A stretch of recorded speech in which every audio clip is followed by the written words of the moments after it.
సింహరాశి వారు మాఘ పంచమి సందర్భంగా ఎలాంటి విధి విధానాలు పాటించాలో ఈ వీడియోలో సవివరంగా సంపూర్ణంగా తెలుసుకుందాం.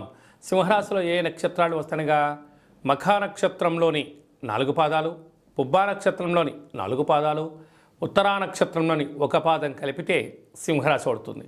చాలామందికి పుట్టినటువంటి కాల సమయంలో డేటా బర్త్లు లేనటువంటి కారణం చేత పేరు యొక్క మొదటి అక్షరాన్ని అనుసరిస్తూ ఆ రాశిని తెలుసుకునే ప్రయత్నం చేద్దాం. ఏ అక్షరాలు ఒకసారి చూద్దాం. మా, మీ, మూ, మే, మో, టా, టీ, టు, టే అక్షరాల వారందరూ సింహరాశి జాతకులే. సింహరాశికి అధిపతి రవి సూర్యనారాయణ స్వామివారు.